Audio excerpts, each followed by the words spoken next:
कैसे ईरान की एक छोटी सी मिसाइल ने अमेरिका के सबसे एडवांस फाइटर जेट को निशाना बना लिया। मैं बात कर रहा हूँ F-35 लाइटनिंग 2 की।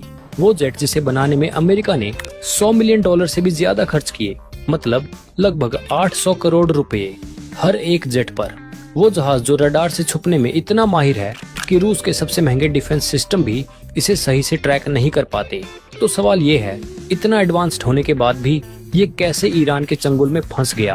क्या इसकी कोई ऐसी कमजोरी थी जो किसी को पता नहीं थी, या फिर ईरान ने कोई ऐसा तरीका खोज निकाला जो चीन और रूस भी नहीं सोच पाए? चलो मैं आपको शुरू से बताता हूँ। F-35 सिर्फ एक लड़ाकू जहाज नहीं है। इसकी सबसे बड़ी खासियत है इसकी स्टेल्थ टेक्नोलॉजी।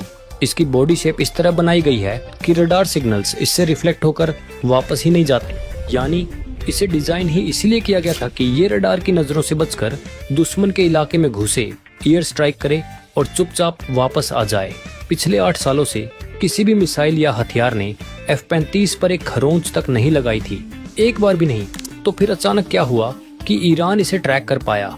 असल में दुनिया भर की एयर डिफेंस सिस्टम आमतौर पर 2 तरीकों से किसी भी एयरक्राफ्ट को पकड़ती है। पहला, रडार टेक्नोलॉजी। ये वेव्स भेजता है और जब वो किसी चीज से टकरा कर वापस आती है तब पता चलता है कि वहाँ कुछ है।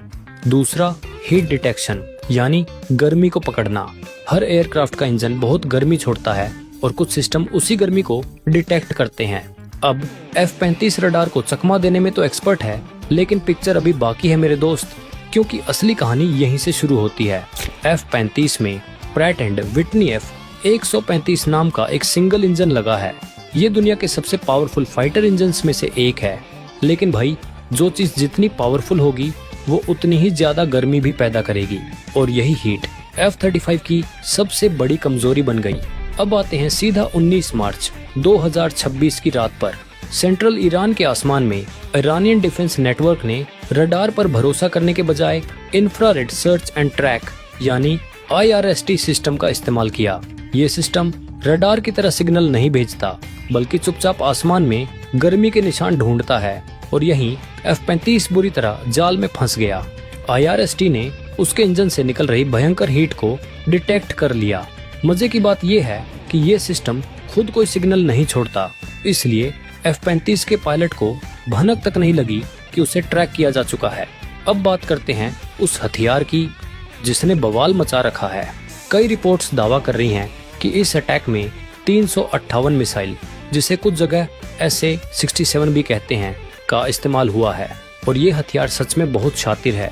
ये बाकी मिसाइलों की तरह सीधा हमला नहीं करती, बल्कि स्लो स्पीड पर अपने इलाके में मंडराती रहती है, और जैसे ही इसे किसी एयरक्राफ्ट की हीट मिलती है, ये उस पर भूखे शेर की तरह टूट पड़ती है। सबसे खतरनाक बात तो ये है कि इसे ग्राउंड से भी गाइड किया जा सकता है। मतलब पहले जमीन पर बैठा सिस्टम जेट की हीट पकड़ेगा और फिर मिसाइल को उसी डायरेक्शन में भेज देगा। ना कोई रडार, ना कोई वार्निंग। लेकिन इसका मतलब ये नहीं कि F-35 ने हार मान ली थी। F-35 में एक बहुत ही गजब का सिस्टम लगा होता है जिसको DAS कहते हैं।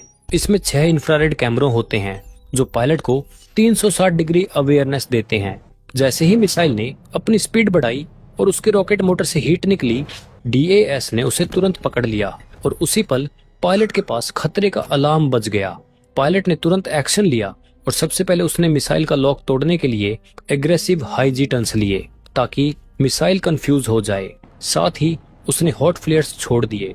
ये फ्लेयर्स बहुत तेज जलते हैं और जेट के इंजन से भी ज्यादा हीट पैदा करते हैं, ताकि मिसाइल की हीट सेंसर को लगे कि असली टारगेट जेट नहीं बल्कि वो चमकते हुए फ्लेयर्स हैं। लेकिन ये मिसाइल सीधा जेट से नहीं टकराती, बल्कि जब मिसाइल के सेंसर्स को लगे कि टारगेट उसके रेंज में है तो वो हवा में ही ब्लास्ट हो जाती है। और हुआ भी ऐसा ही। उस ब्लास्ट से निकलने वाली शॉक वेव और टुकड़े एयरक्राफ्ट को बुरी तरह डैमेज कर देते हैं। लेकिन फिर भी पायलट ने जेट को इमरजेंसी लैंडिंग तक पहुंचा भी दिया।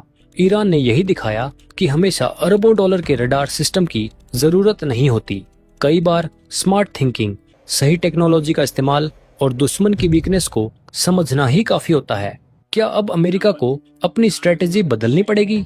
अपनी राय नीचे कमेंट्स में जरूर बताना, और हमारे चैनल को सब्सक्राइब करना ना भूलें।